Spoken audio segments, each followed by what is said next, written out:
वहाँ से मिल जाएगी, तो उसका लिंक डिस्क्रिप्शन में है, तो वहाँ से आप इसको PDF को उठा सकते हैं, ठीक है। तो बहुत सारे जो वैदिक टेक्स्ट हैं और नाट्यशास्त्र को हम 5th वेद के नाम से जानते हैं, बिकॉज यहाँ पर हमें क्लासिकल डांस और साथ ही साथ जो म्यूज़िक है, क्लासिकल म्यूज़िक, उसके बारे में भी देखने को मिलता है। तो नाट्यशास्त्र को लिखा था भरत मुनि ने, बृहदेसी बाई मटंग, संगीत सुधारक by Haripal and specially the Samaveda. Samaveda तो हमें पता है it is the oldest book on the music. तो ये याद रखिएगा, नाट्यशास्त्र किसने लिखी? भरत मुनि ने, बृहदसी मतंग ने और संगीत सुधारक हरिपाल ने लिखी, ठीक है। अब जो भारत का जो क्लासिकल म्यूजिक है उसको हम 2 पार्ट में डिवाइड कर सकते हैं, एक तो हिंदुस्तानी म्यूजिक नॉर्थ इंडिया का, कर्नाटिक म्यूजिक साउथ इंडिया का, ठीक है। तो हिंदुस्तानी म्यूजिक का जो जोग्राफिकल ओरिजिन है north and central India, instrument आप देख सकते हैं सरोद, तबला, सितार, इनका यूज़ किया जाता है। More improvisational, allowing for greater flexibility and creative expression. ये क्या होता है? कर्नाटिक वाला मोस्ट स्ट्रक्चर्ड होता है, फॉर्मुलाइक होता है, यानी कि बहुत ही थोड़ा सा इसमें मैथ्स का यूज़ थोड़ा ज़्यादा होता है अगर हम बात करूँ तो, ठीक है। तभी आप देखो साउथ इंडिया के लोग मैथ्स से बड़े तेज होते हैं। Relying on a fixed pattern of melody and rhythm.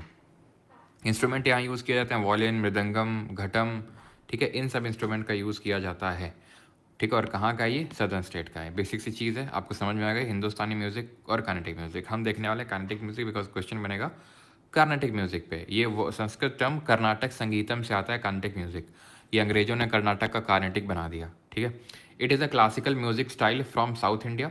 It use to be perform mainly in the Hindu temples during religious ceremonies. तो जब रिलीजियस सेरेमनीज होती थी तब ये हिंदू जो टेम्पल्स हैं, मंदिर हैं, वहाँ पर इसको परफॉर्म किया जाता था। धीरे धीरे over the time it evolved into an art form and became more than just a ritual. तो रिचुअल से ये बाहर निकला और अभी पूरा इसमें म्यूजिक इवॉल्व हो गया है। It has strong connection to spirituality and devotion. अगर आप साउथ इंडिया का म्यूजिक सुने हैं तो उसमें थोड़ा स्पिरिचुअलिटी डिवोशन ज़्यादा दिखेगा as compare to North India, because यहाँ पर थोड़ा सा इम्प्रोवाइजेशनल ज़्यादा है और ज़्यादा फ्लेक्सिबल है, तो फिर उसी हिसाब से लोग इसको मोल्ड भी करते हैं अपने हिसाब से ज़्यादा।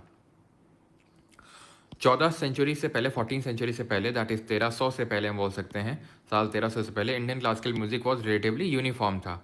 The major shift occurred during 12th to early 13th century, especially with the arrival of Muslim rulers and influence of Persian culture. अब मुस्लिम इन्वेजन हुआ, आपको पता है सबसे पहले इन्वेजन तो कब हुआ था? 11th सेंचुरी के स्टार्टिंग में महमूद ऑफ गजनी आया। सबसे पहले तो ठीक है, वो जो आपका ये है क्या बोलते हैं, अरब ट्रेडर मोहम्मद बिन कासिम, लेकिन उसका सच कोई ज़्यादा मानते नहीं, ठीक है, वो कासिम आया। लेकिन मेन जो 1001 अटैक में अटैक हुआ था गजनवी का, फिर आया था गौरी, फिर दिल्ली सल्तनत स्टैब्लिश होती है 1206 में, आपको पता है। तो वहाँ से actual main Persian influence start होता है, दैट इज हम बोल सकते हैं 13th सेंचुरी से प्रॉपरली। तो उससे होता क्या है कि जो इंडियन क्लासिकल म्यूज़िक है उसमें ब्लेंड होने लगता है। सिर्फ म्यूज़िक में ही नहीं, आपको पता है हर चीज़ में ब्लेंड हुआ। वो चाहे आप आर्किटेक्चर को ले लो या चाहे इंसानों को ले लो, आपको पता है हिंदू मुस्लिम मैरिजेस हुई और सब क्या हुआ, हर चीज़ का मिक्स हुआ। The northern style of music began to absorb influences from Persian and Islamic music traditions. यानी कि जो हिंदुस्तानी म्यूजिक था उसमें इन्फ्लुएंस सबसे पहले आया किसका? पर्शियन और इस्लामिक म्यूजिक का। Like the use of new instrument like sitar, tabla, ठीक है। इम्प्रोवाइजेशन टेक्निक्स, इम्प्रोवाइजेशन का मतलब होता है spontaneous creative music with in the rules of राग, तुरंत क्रिएट कर देना, जैसे आजकल क्रिएट होता है ना, तुरंत कुछ भी होता है थोड़ा सा पुराने गाने को नए गाने में तब्दील कर दिया जाता है ना, अभी देखते हो, क्योंकि बहुत ज़्यादा फ्लेक्सिबल है Hindustani music. Northern style of music that is Hindustani music began to observe, वही सेम चीज़ यहाँ पे लिखी हुई है, रिपीट हो गया। After the invasion by Muslim rulers the cultural and musical traditions of Devagiri. Devagiri मतलब जहाँ पर ये यादव जो डायनेस्टी थी वो रूल करती थी देवगिरी में। अगर आपको याद हो तो मोहम्मद बिन तुगलक ने यहाँ से कैपिटल शिफ्ट करी थी, ठीक है। कहाँ से? फ्रॉम दिल्ली टू दौलताबाद या फिर देवगिरी, ओके। और यहाँ पर बीच में ये सब जो आपकी राजपूत डायनेस्टीज़ हैं, चाहे चंदेल हों, परमार हों, दिल्ली में चौहान हों, ये सब यहाँ पे रहते थे, ठीक है। तो 1309 में मलिक काफूर, आपको पता है अलाउद्दीन खिलजी का मिलिट्री कमांडर था और इसने साउथ इंडिया में अटैक किया था, ठीक है। तब तक ये तो मेनली तो राजपूत्स तो उस टाइम पे उतना इन्फ्लुएंस नहीं था या तो मर्ज हो चुके थे जो भी, लेकिन यहाँ पर मलिक काफूर ने यादव देवगिरी का कातियास जो थे वारंगल के, होयसाल ऑफ हाले बीडू या दौर समुद्रम उनको हराया और पांड्या ऑफ मदुरई को हराया। तो इन सबको उसने हराया था रफली, अगर मैं बात करूँ तो वही 14th सेंचुरी का टाइम पीरियड था, ठीक है, 1309 का। Defeated the Yadav ruler Raja Ramchandra Singh थे उस टाइम पे, marking the end of Yadav dynasty of Devagiri. तो after the invasion of by Muslim rulers the cultural musical tradition of Devagiri move to Vijayanagara empire. तो जो यहाँ का कल्चर ट्रेडिशन था वो विजयनगर एम्पायर, जो आपको पता है कृष्णा रिवर के साउथ में था, इन दी 1336 में स्टैब्लिश हुआ, यानी 14th सेंचुरी में ही अगर हम बात करें 14th सेंचुरी में स्टैब्लिश होता, तो ये यहाँ पे मूव कर गया इसका इन्फ्लुएंस।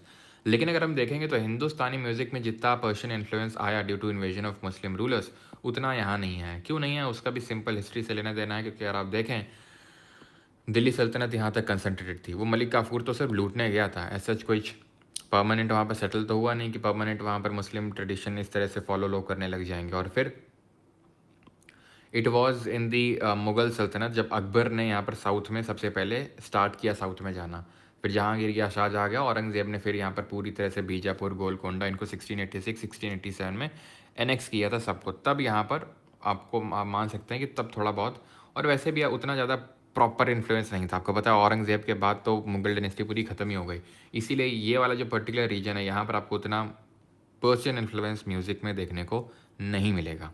ठीक है।